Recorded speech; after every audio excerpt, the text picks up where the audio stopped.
Class 7, today we are going to start our new theme, that is relations, right? So look at the picture above and answer the following questions. So first of all, you have to make a title page for relations and then answer the following questions. Who is the oldest member of the family? Who is the youngest? Can you see any members of the family that look particularly like each other? How many generations do you think there are? Do you prefer a large or a small family? Why? Right so ये आपका theme 5 है relations का. आपने ये picture देखी है, इसके according आपने इन सारे क्वेश्चंस के आंसर करने हैं. By looking at the picture आप इजीली गेट कर सकते हो कि which one is the youngest and which one is the oldest और कितनी जनरेशन है इस पिक्चर में. आप इजीली इनके आंसर लिख सकते हो. ठीक है. सो टाइटल पेज बनाने के बाद आप ये थीम का अपना वर्क कंप्लीट करेंगे. उसके बाद जो नेक्स्ट थिंग आपको करनी है वो ये है कि आपका जो फर्स्ट चैप्टर है दैट इज़ स्कैलिक, आपने इसका टाइटल पेज बनाना है. ठीक है. So I am going to read it. Read the first chapter from the novel Skellig by David Almond. So Skellig is basically a novel by David Almond और ये एक बहुत फेमस नॉवल है उनका, जिसने बहुत सारे प्राइजेस भी विन किए हैं. तो आपकी बुक में इस पूरे नावल का एक चैप्टर है. ठीक है. और हम उस चैप्टर को रीड करने वाले हैं आज. So Skellig is basically an island. Skellig क्या है? एक आइलैंड है off the coast of the country Kerry of Ireland. Country of Ireland की एक कोस्ट पे ये आइलैंड है. ठीक है. और जिसके मीनिंग है स्प्लिंटर ऑफ स्टोन्स के. I found him in the garage on a Sunday afternoon. It was the day after we moved into Falconer Road. The winter was ending. Mom had said we'd be moving just in time for the spring. Nobody else was there, just me. The others were inside the house with Dr. That worrying about the baby. मैंने उसे कहाँ found किया? मैंने उसे found किया garage में Sunday afternoon को. ठीक है. ये वही दिन है जिससे एक दिन पहले जो है हम फैल्कोनर रोड पे शिफ्ट हुए हैं, मतलब उन्होंने अपना घर चेंज किया है और नेक्स्ट डे ही संडे आफ्टरनून को उसने अपने गैरेज में कोई चीज़ फाइंड की. ठीक है. और अभी हम रीड करते जाते हैं आगे, हमें पता चलेगा कि वो चीज़ क्या थी जो उसने गैरेज में फाइंड की थी संडे आफ्टरनून को. विंटर बिल्कुल एंड पे है. विंटर ख़त्म होने वाला है और स्प्रिंग जो है वो आने वाला है. यहाँ पर अभी कोई मौजूद नहीं है, सिर्फ मैं हूँ गैरेज में और बाकी सब जो है वो इनसाइड द हाउस है, घर के अंदर है विद डॉक्टर दैट के साथ. और सब परेशान है अभी बेबी के बारे में. He was lying there in the darkness behind the tea chest. वो लाई कर रहा है डार्कनेस में behind the tea chest. Tea chest के पीछे है वो. टी चेस्ट क्या होता है? बेसिकली टी चेस्ट एक वुडन बॉक्स होता है जिसमें टी बैग्स को स्टोर किया जाता है. ठीक है. या टी मिक्सचर को स्टोर किया जाता है. आप कुछ और चीज़ें भी स्टोर कर सकते हैं उसमें, लेकिन बेसिकली वो होता है टी स्टोर करने के लिए. तो गैरेज में टी चेस्ट के बिहाइंड वो जो है लाई कर रहा है. ठीक है. डस्ट में और डर्ट में, in the dust and dirt. It was as if he had been there forever. He was filthy and pale and dried out and I thought he was dead. I couldn't have been more wrong. I do soon begin to see the truth about him, that there do never been another creature like him in the world. Right? So वो जो है बहुत filthy, मतलब बहुत गंदा हो रहा है और पेल सा हो रहा है कि मुझे देखकर उसे ऐसा लगा कि वो मर चुका है. मैं अपनी ज़िंदगी में कभी इतना रॉन्ग नहीं था, लेकिन मैंने इस जैसा क्रिएचर आज तक दुनिया में नहीं देखा. पता नहीं इस लड़के ने क्या देखा रूम में, गैरेज में, कि ये कह रहा है कि ऐसा क्रिएचर मैंने आज तक वर्ल्ड में नहीं देखा. राइट. ये गैरेज की एक पिक्चर दे दी इन्होंने, एक पिक्टोरियल इन्होंने दे दिया हमें कि गैरेज कुछ इस तरह से था. देखो काफ़ी डर्टी फिल्दी सा था. यहाँ पे वेब्स भी थे स्पाइडर के.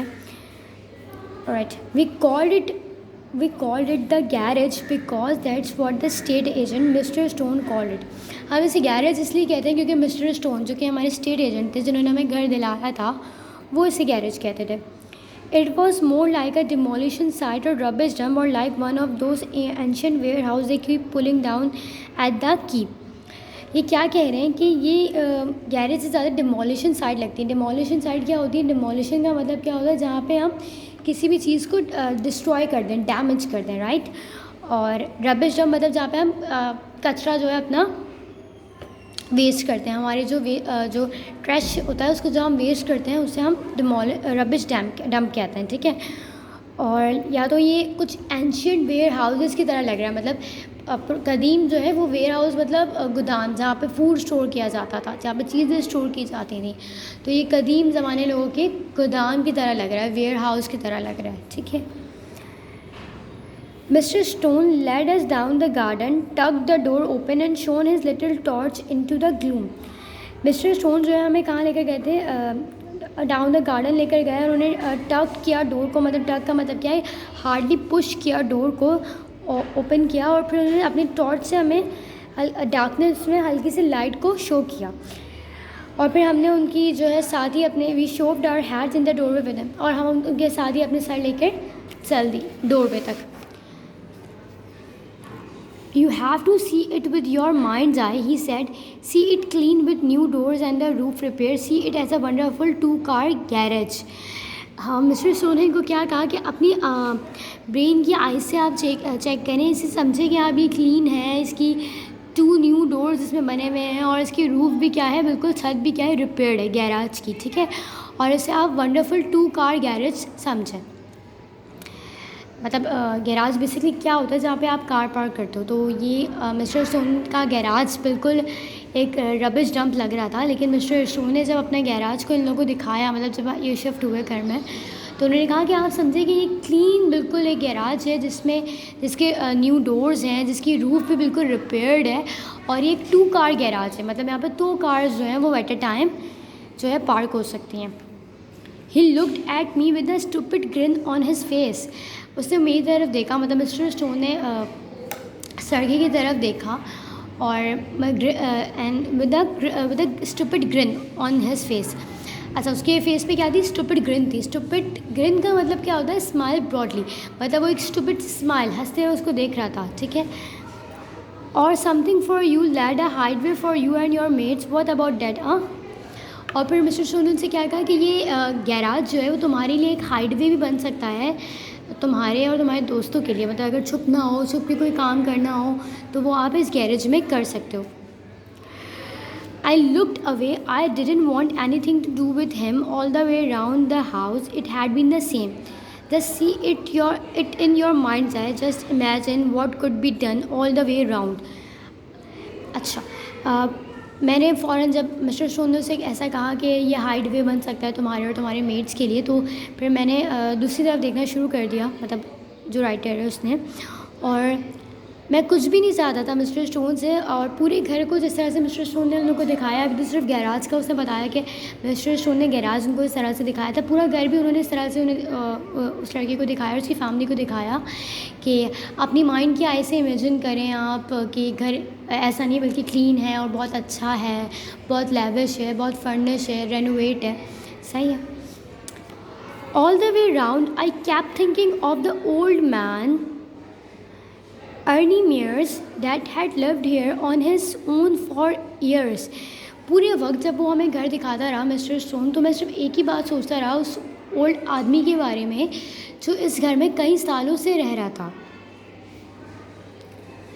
He had been dead nearly a week before they found him under the table in the kitchen. That's what I saw when Stone told us about seeing with the mind's eye. Okay,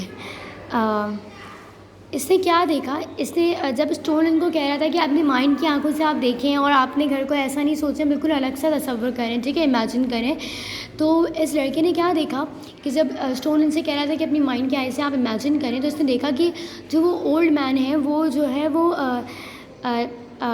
वो death जो है वो एक kitchen की table के नीचे death हुआ है, मतलब मरा पड़ा है, ठीक है, मरा हुआ है। तो इसने अपनी माइंड की आई से ये इमेजिन किया, और इसने ऐसे इमेजिन क्यों किया, क्योंकि ये घर इतना गंदा है कि ये उसके लिए यही तसव्वुर कर सकता है कि ये जो है ओल्ड मैन जो है वो मर चुका है किचन में गिर कर ही, ठीक है। That's what I saw when Stone told us about seeing with mind's eye. He even said it when we got to dining room and there was an old cracked toilet sitting there in the corner behind a plywood screen. I just wanted him to shut up, but he whispered that towards the end Ernie couldn't manage the stairs. His bed was brought in here and a toilet was put in, so everything was easy for him. Okay. तो जैसे ही dining room में गए तो इन्होंने क्या देखा कि वहाँ पे एक क्रैक्ड टॉयलेट है, ठीक है, मतलब एक टॉयलेट है जिसमें क्या है, बहुत ज़्यादा लाइंस हैं। क्रैक्ड की मीनिंग क्या होती है कि डैमेज होना विद लाइंस, ठीक है। तो एक टॉयलेट है जो कि क्रैक्ड है। तो फिर मिस्टर स्टोन ने क्या बताया कि जो अर्नी था, जो पहला इनके पास पहला जो ओल्ड मैन था जो इस घर में रहता था, वो क्या था, वो स्टेयर्स पे चल नहीं पाता था, तो इसलिए उसका बेड और टॉयलेट जो है वो डाइनिंग रूम में लाकर रख दिया गया। Stone looked at me like he didn't think that I should know about such thing. I wanted to get out to get back to our old house again, but Mom and Dad took it all in. They went on like it was going to be something big adventure. They bought the house, they started cleaning it and scrubbing it and painting it. Then the baby came too early and here we were.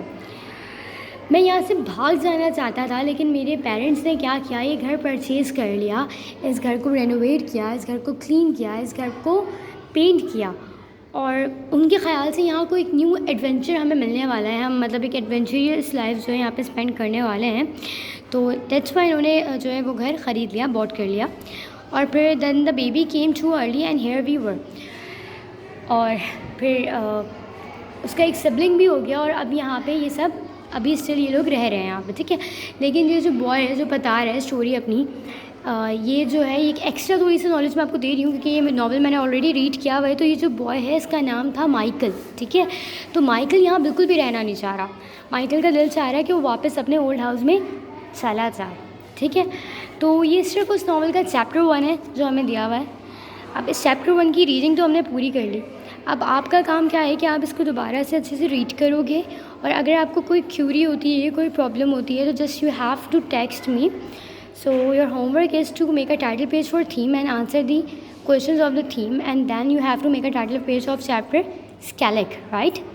So hopefully आपको समझ आ गया होगा। Thank you class.